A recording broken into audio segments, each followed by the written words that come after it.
മാക്സിന്റെ doll വന്നു. Mummy book ചെയ്തിരുന്നതാണ് ആ doll കിട്ടാൻ വേണ്ടി. മമ്മി ഇന്ന് ഉണ്ടായിരുന്നില്ല, ഇപ്പൊ വന്നേളൂ. നൈറ്റിലാ വന്നു, രാവിലെ പോയിട്ട്. അയ്യോ, മമ്മീനെ ആക്രമിക്കുന്നു. മമ്മി ഇന്നിവിടെ ഉണ്ടായില്ല, അതിന്റെ സ്നേഹം കൂടെയാണ്. വാല നോക്കി, ഇത് ഉണ്ടാ, കണ്ട കണ്ട കണ്ട, വാലാട്ടി വാലാട്ടി. അവന്റെ ഡോള.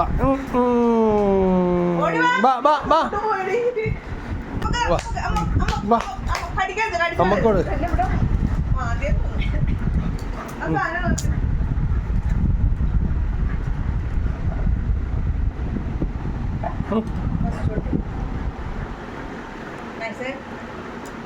കടിച്ച് കയറി കളയരുത് കേട്ടാ. ഡോൾ ഡോൾ അമ്മയുടെ കാലത്ത് സമർപ്പിക്കുന്നു.